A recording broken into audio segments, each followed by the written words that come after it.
Hello students, मैं आपका physics teacher Pradeep Kumar Singh एक बार फिर से स्टार कैरियर इंस्टीट्यूट के ऑनलाइन प्लेटफॉर्म पर आप सभी का हार्दिक स्वागत करता हूं। बच्चों, पिछली पार्ट में हम लोगों ने इलेक्ट्रिक डाइपोल, विद्युत द्विध्रुव और विद्युत द्विध्रुव आघूर्ण, इलेक्ट्रिक डाइपोल मोमेंट के बारे में हम लोगों ने पढ़ाई की थी।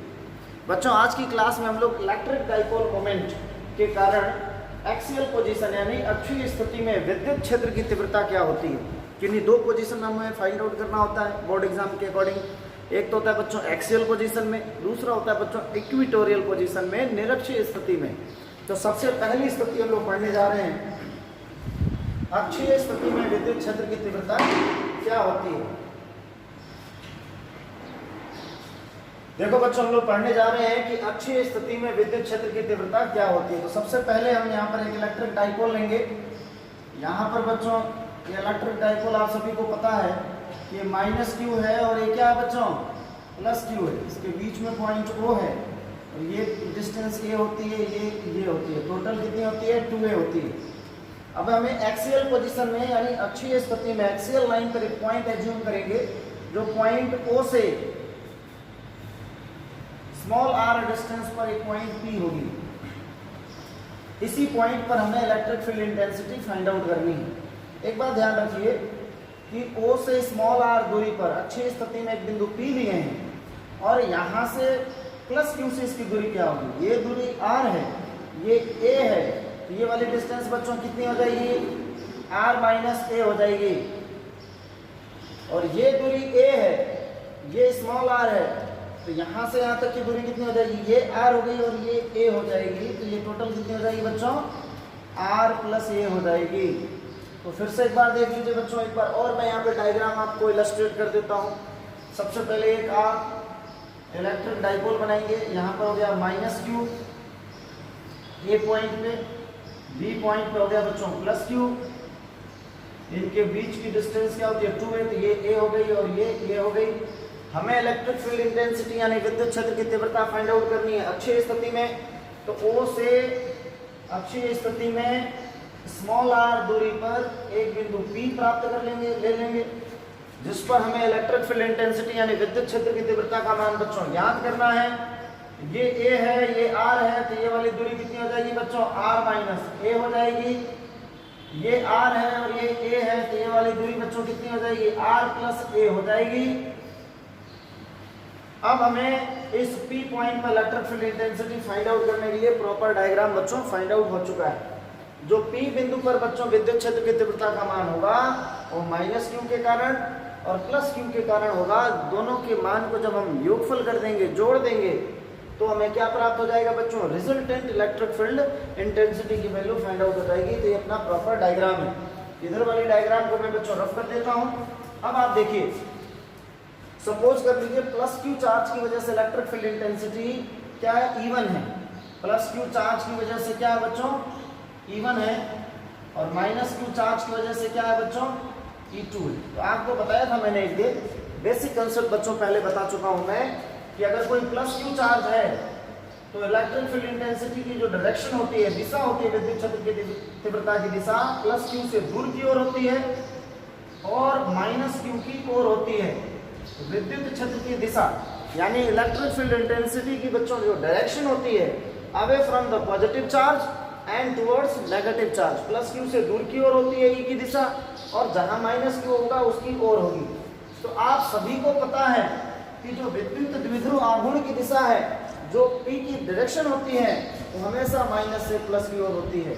तो जो प्लस क्यू की वजह से E1 हमने लेट किया था वो इधर की ओर हो जाएगी, E1 इससे दूर की ओर, और E2 जो होगा माइनस क्यू की ओर हो जाएगी। E2 किसकी वजह से बच्चों, electric field intensity minus Q charge की वजह से, और E1 क्या है, प्लस क्यू चार्ज की वजह से। बच्चों ये तो हो गया अपना डायग्राम, लेकिन बोर्ड में सबसे इंपॉर्टेंट होता है इसके शुरुआती थ्योरी को राइट डाउन करना।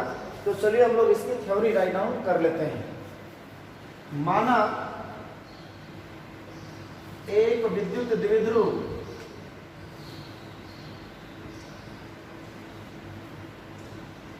AP है,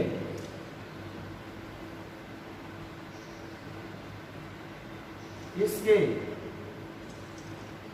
मध्य बिंदु O से स्मॉल आर दूरी पर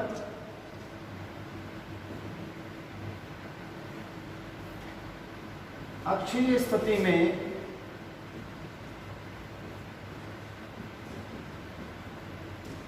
एक बिंदु P स्थित है।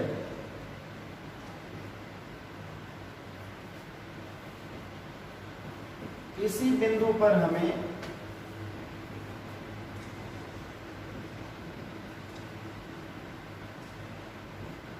विद्युत क्षेत्र की तीव्रता का मान ज्ञात करना है।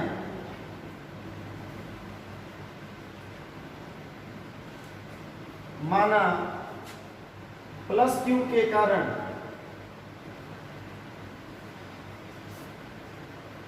यहां राइट डाउन करने के बाद बच्चों हम लोग डेरिवेशन की तरफ आगे बढ़ जाएंगे। अब आप पहले इंग्लिश मीडियम में राइट डाउन कर लीजिए। Consider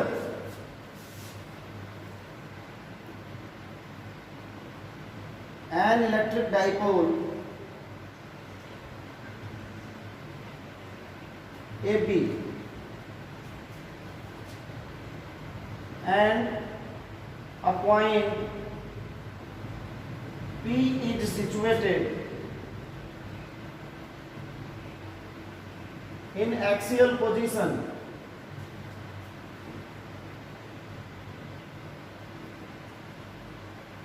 at a distance of small r, at a distance of small r from point O, O point से स्मॉल r डिस्टेंस पर एक पॉइंट P सिचुएटेड है। इसी पे हमें इलेक्ट्रिक फील्ड इंटेंसिटी क्या करनी है बच्चों, फाइंड आउट करनी है। At which we find electric field intensity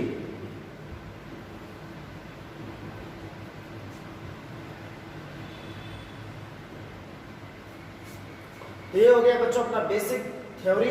अब इसको मैं रफ कर देता हूं। डेरिवेशनल पार्ट हम लोग अब स्टार्ट करते हैं।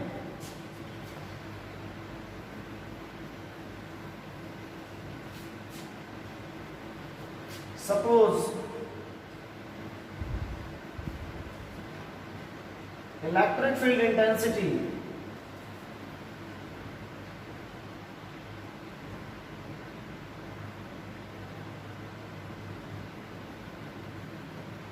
Due two plus Q charge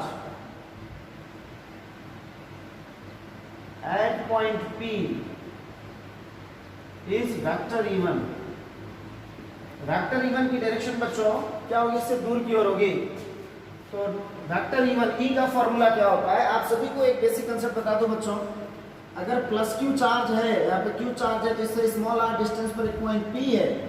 तो electric field intensity due two point charge, किसी बिंदु आवेश के कारण हम लोग विद्युत क्षेत्र की तीव्रता का फॉर्मूला पहले से पता है कि 1/4πε0 क्यू अपॉन क्या होता है बच्चों, r² होता है। ये फॉर्मूले को हम यहाँ यूटिलाइज करेंगे तो क्या हो जाएगा 1/4πε0 क्यू अपॉन प्लस क्यू है तो क्यू अपॉन, अब बीच की डिस्टेंस P पॉइंट और इसके बीच की डिस्टेंस कितनी है बच्चों, r-a। तो क्या आ जाएगा r-a का होल स्क्वायर।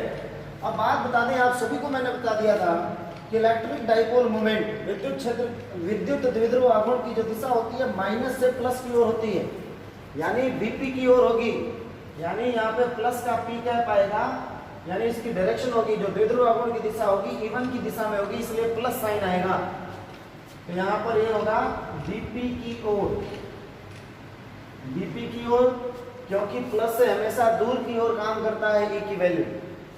अब यहाँ पर हिंदी मीडियम में अगर लिखना चाहें तो क्या लिख सकते हैं, प्लस क्यू आवेश के कारण, प्लस क्यू आवेश के कारण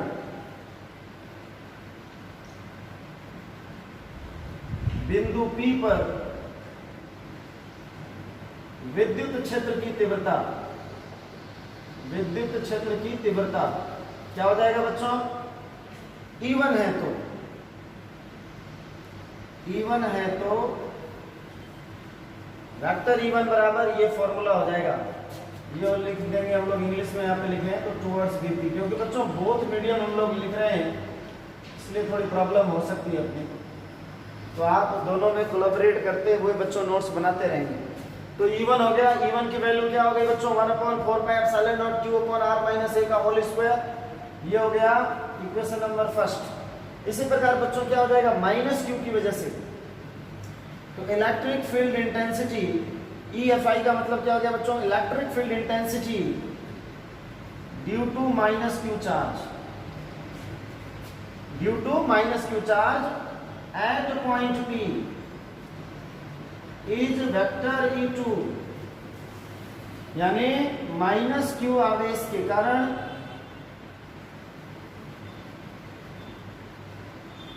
बिंदु P पर विद्युत क्षेत्र की तीव्रता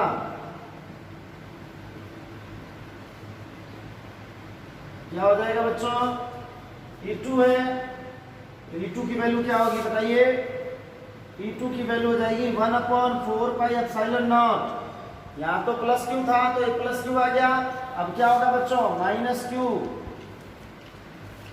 अपॉन में क्या हो जाएगा बच्चों r+a का होल स्क्वायर, r+a का होल स्क्वायर, और यहाँ पर क्या आएगा minus P cap unit vector आएगा, क्यों, क्योंकि विद्युत विध्रुव आघूर्ण की दिशा क्या है माइनस से प्लस की ओर है, लेकिन जो E2 है उसकी डायरेक्शन क्या है P से A की ओर है, दोनों की डायरेक्शन अपोजिट है, इसलिए यूनिट वेक्टर के आगे आप माइनस बताएंगे। और अगर ये ना लिखना चाहे तो आप थ्योरी में ऐसा लिख सकते हैं PA की ओर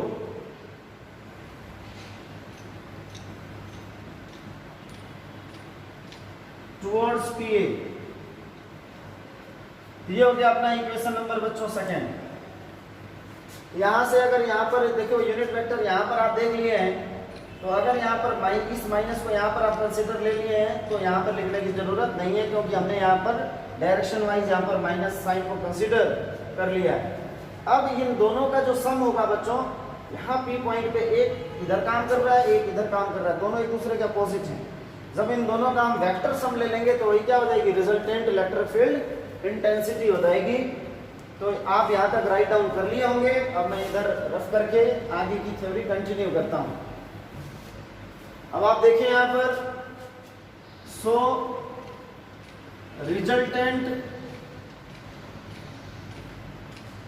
electric field intensity, resultant electric field intensity at point P,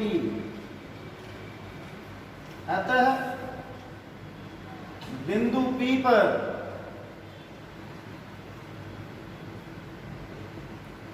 परिणामी विद्युत क्षेत्र की तीव्रता, बच्चों E vector is equal to क्या हो जाएगा E1 वेक्टर प्लस में क्या हो जाएगा बच्चों E2 वेक्टर। अब इन दोनों इक्वेशन से फ्रॉम फर्स्ट एंड सेकंड से वैल्यूज को हम यहाँ पर थर्ड में पुट करने वाले हैं, तो vector E is equal to क्या हो जाएगा बच्चों 1/4πε0। अब यहाँ पर देखिए जो कॉमन है उसको कॉमन ले लेते हैं, यहाँ पर Q अपॉन क्या हो जाएगा r - a का whole square, Q upon r - a का होल स्क्वायर, दोनों में 1/4πε0 कॉमन है तो यहाँ से बाहर ले लिया गया। फिर यहाँ पर देखिए माइनस है यहाँ पर, तो माइनस हो जाएगा Q अपॉन r+a का होल स्क्वायर, और यहाँ P कैप, यहाँ भी Q है और यहाँ भी Q है, Q भी बच्चों क्या हो जाएगा कॉमन हो जाएगा, तो Q को कॉमन ले लेंगे तो Q अपॉन 4πε0 दोनों में देख लीजिए, यहाँ भी Q अपॉन 4πε0 है, यहाँ भी Q अपॉन 4πε0 है, जब कॉमन ले लेंगे तो यहाँ पे क्या बच जाएगा 1/r - a का होल स्क्वायर, यहाँ बच जाएगा 1/r+a का होल स्क्वायर। ये वैल्यू प्लस में है क्योंकि प्लस P कैप है, ये वैल्यू माइनस P कैप है तो ये वैल्यू माइनस में है, तो प्लस वाली को पहले लिख लेंगे 1/r - a का होल स्क्वायर माइनस का 1/r+a का होल स्क्वायर। अब आप यहाँ पर एलसीएम लेंगे तो vector E is equal to क्या हो जाएगा Q/4πε0। जब बच्चों एलसीएम लेंगे तो क्या हो जाएगा यहाँ से इसकी मल्टीप्लाई यहाँ पर कराएंगे तो r प्लस ए का होल स्क्वायर, माइनस है तो माइनस हो जाएगा। अब इसकी मल्टीप्लीकेशन इसमें कराएंगे तो क्या हो जाएगा, r माइनस ए का होल स्क्वायर, नीचे क्या हो जाएगा बच्चों, एक ब्रैकेट में r माइनस ए का स्क्वायर, दूसरे ब्रैकेट में हो जाएगा r प्लस ए का होल स्क्वायर। यहाँ पर आ गया बच्चों ये पी कैप यूनिट वेक्टर। अब मैं इधर वाली साइड को बच्चों राइट डाउन कर देता हूँ, कंटिन्यू करते हैं फिर। अब यहाँ पर देखिए vector E is equal to क्या हो जाएगा, Q upon 4 pi epsilon naught R plus A का whole square, A plus B का होल स्क्वायर आप देखे होंगे, A square plus B square plus 2AB। ये फॉर्मूला लगाएंगे तो क्या हो जाएगा, R square plus A square plus 2RA minus, अब A माइनस B का होल स्क्वायर क्या होता है बच्चों, A square plus B square minus 2AB होता है, तो हो जाएगा R square plus A square minus 2RA upon में क्या हो जाएगा बच्चों, r माइनस ए का whole square, r plus A का होल स्क्वायर। ये हो गया बच्चों पी कैप। अब यहाँ पर देखिए vector E is equal to क्या हो जाएगा, Q upon 4 pi epsilon naught. अब वेक्टर को हम लोग बच्चों क्या करेंगे, डिस्क्लोज करेंगे। और यहाँ पर एक देख लें, एक ब्रैकेट में a माइनस बी है, दूसरे ब्रैकेट में a प्लस बी है, तो a माइनस बी और a प्लस बी क्या होता है बच्चों, a square minus b square. तो यहां से हम राइट डाउन इसको कर सकते थे r square minus a square का होल स्क्वायर। अब ब्रैकेट को बच्चों ओपन करेंगे तो क्या हो जाएगा, r square plus a square plus 2RA। अब ओपन करिए bracket, minus r square minus a square minus minus क्या हो जाएगा बच्चों, प्लस 2RA अपॉन में क्या हो जाएगा बच्चों, r square minus a square का होल स्क्वायर। ये हो गया बच्चों पी कैप। r स्क्वायर से r square cancel out, a square से a square cancel out, 2RA और 2RA क्या हो जाएगा बच्चों, 4RA। तो vector E is equal to हो जाएगा Q upon 4 pi epsilon naught, ये हो गया अपना 4RA। और साथ ही साथ एक कंडीशन हो जाएगी बच्चों यहाँ पर कि यदि r की वैल्यू जो ग्रेटर देन क्या हो, a के हो, तो a स्क्वायर जो होगी अप्रोक्सीमेटली इक्वल टू क्या हो जाएगी, 0 हो जाएगी। तो ये वैल्यू 0 रखेंगे तो r स्क्वायर की पावर स्क्वायर, यानी r की पावर क्या हो जाएगी बच्चों, 4 हो जाएगी। एक r से एक r यहाँ पर कैंसिल आउट हो जाएगी, तब क्या हो जाएगी वैल्यू अपनी बच्चों, vector E is equal to Q upon 4 pi epsilon naught 4A upon R cube. ये हो गया अपना पी कैप। अब इसी को आपको एक बेसिक कंसेप्ट पढ़ाया गया था बच्चों कि वेक्टर P बराबर होता है Q into 2A, Q into 2A। अब यहां पर देखिए Q इंटू 4A है, Q इंटू 4A की जगह पे हम 2P लिख सकते हैं। क्या लिख सकते हैं बच्चों, 2P लिख सकते हैं। तो क्या हो जाएगा ये वैल्यू, देख लीजिए यहां पर,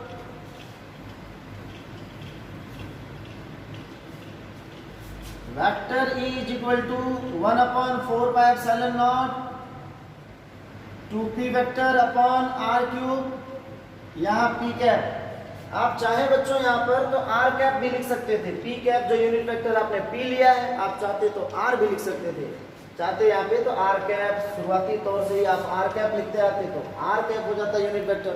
हमने P क्यूब एज्यूम किया था P कैप, तो P कैप आ रहा था। तो इसमें कोई दिक्कत वाली बात नहीं, आप चाहे तो पी कैप ले लें, चाहे तो आर कैप ले लें, सेम बात होती है। तो ये था बच्चों अपना electric field intensity due to axial position. अब इसका अदिश रूप क्या होगा, स्केलर फॉर्म क्या होगा, ये देख लेते हैं। स्केलर फॉर्म सीधे सीधे याद रखने के लिए बच्चों क्या हो जाएगा, E बराबर 1 upon 4 pi epsilon naught 2P upon R cube. ये हो जाएगा अपना E की वैल्यू एक्सियल पोजीशन में। बच्चों क्या था कंसेप्ट, आप सभी ने देख लिया। आप इसको बच्चों कम से कम घर पे 2 से 3 बार आप इसको डराइव करें, प्रैक्टिस करें, जिससे आपको ये बोर्ड एग्जाम में डेरिवेट करने में किसी प्रकार की कोई प्रॉब्लम ना हो। फिर भी बच्चों अगर प्रॉब्लम आती है तो आप कमेंट बॉक्स में ज़रूर लिखें, व्हाट्सएप ग्रुप में हमारे मैसेज कर सकते हैं। यदि आप यहाँ से बिलोंग नहीं करते स्टार कैरियर इंस्टीट्यूट से, तो भी आप मैसेज करके अपने डाउट्स क्लियर कर सकते हैं। तब तक के लिए बच्चों आज की क्लास में समाप्त करता हूँ। अब फिर नेक्स्ट क्लास में आपसे मिलेंगे। जय हिंद, जय भारत।